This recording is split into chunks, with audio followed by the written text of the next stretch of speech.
Sir sir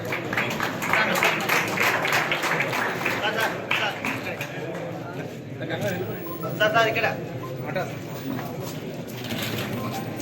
okay sir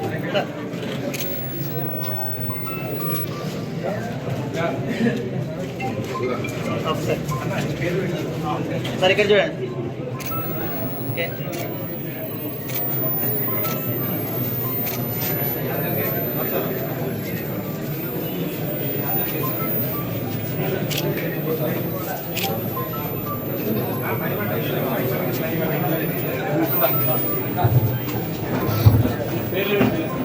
పులిహోరి Srinivasarao గారు,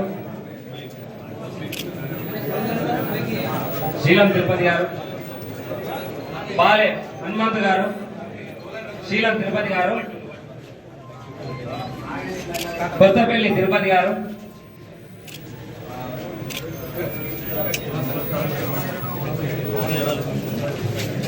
దేశవేణి చిట్టి గారు, గంగాధర్ గారు, దేశవేణి రాజేష్ గారు, సిల్వేరి లక్ష్మణయ్య గారు, పాపయ్య గారు,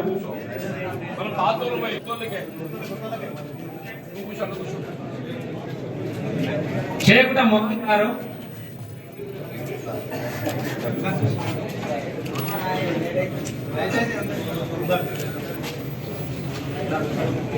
మహేష్ మహేష్ గారు, ప్రభాకర్, వినోద్ గారు, కొత్తపల్లి వినోద్,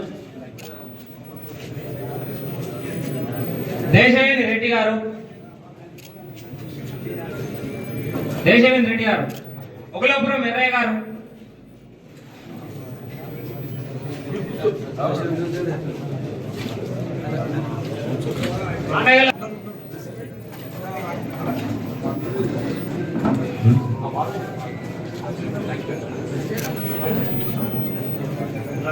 ఎల్లయ్య గారు, చీలం చిన్నమల్లయ్య గారు, జుంబర్తి రాములు గారు, సిలివేరి నరసింహ గారు,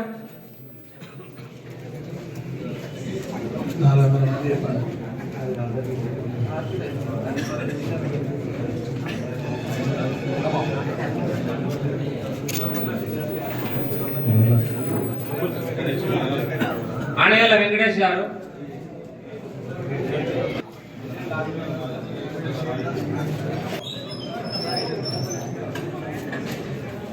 అలిశెట్టి శ్రీనివాస్ గారు,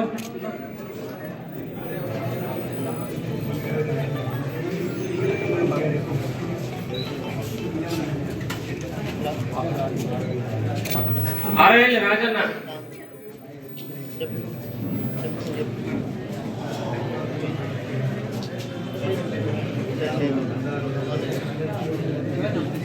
రాజేష్ గారు, దేశవేణి వినయ్ గారు,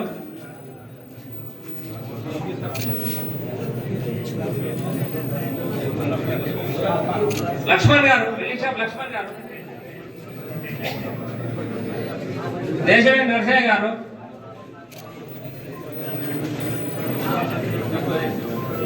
శ్రీరామ్ నడిపి మల్లేశం గారు,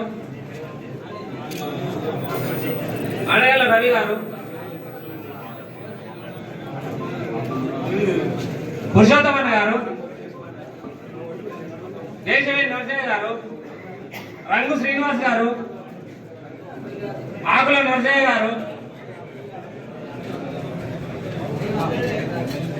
ఏశెట్టి రాజయ్య గారు, ఏశెట్టి లింగయ్య గారు, చల్ల వెంకన్న గారు, ఏశెట్టి తిరుపతి గారు,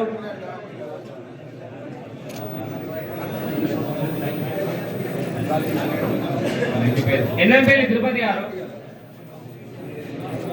శ్రీనివాస్ గారు,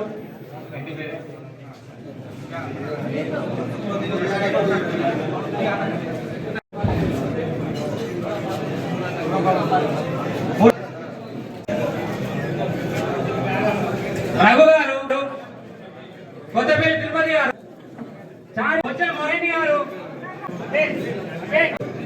గంగా విజయ్ గారు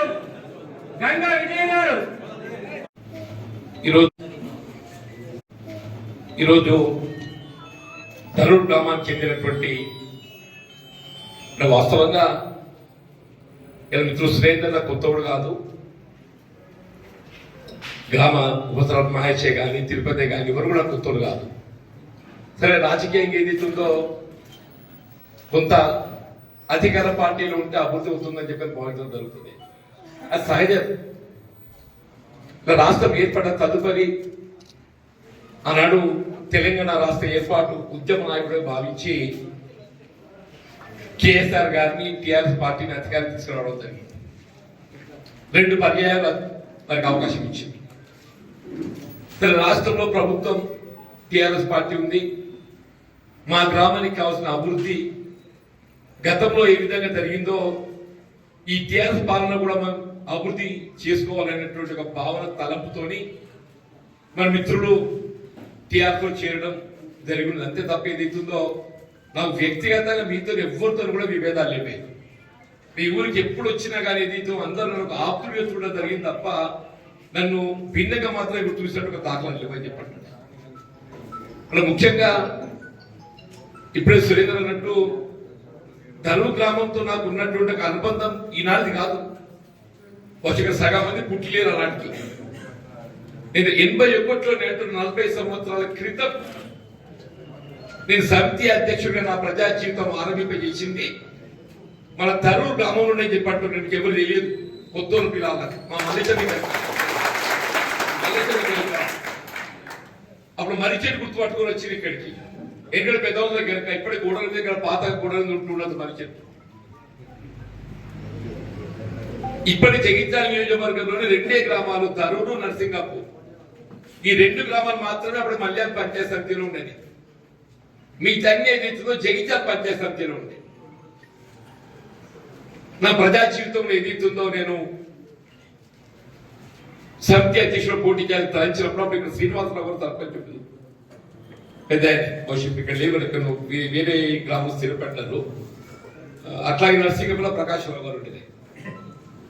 ఆనాడు కూడా ఇవాళ ఎట్లయితే మీరందరూ రాజకీయాలకు అతీతంగా నాకు మద్దతు తెలపాలని చెప్పని వాళ్ళ కాంగ్రెస్ పార్టీలో చేరడానికి ముందుకు వచ్చిండ్రో ఆనాడు కూడా ఏదైతుందో నాకు రాజకీయాలకు అతీతంగా యావత్ ధరూరు, నరసింగం 2 గ్రామాలు కూడా అండగా నిలిచి కొన్ని ప్రజా జీవితంలో ఈ స్థాయికి ఎదగగలిగారని చెప్పారంటే మీలాంటి గ్రామాల అండదండలే దానికి నాకు చేరు తెరిచి చెప్పక తప్పదని చెప్పండి. నేను ఆనాటి నుండి ఈనాటి వరకు కూడా చెప్పండి. ముఖ్యంగా ప్రజా జీవితంలో ఏ ప్రజాప్రతినిధి కానీ గ్రామీణ ప్రాంతం నిరుపేద వర్గాలు, దళితులే కానీ బలహీన వర్గాలే కానీ రైతాంగం, రైతు కూలీలు, మహిళలు, ఆడబిడ్డలు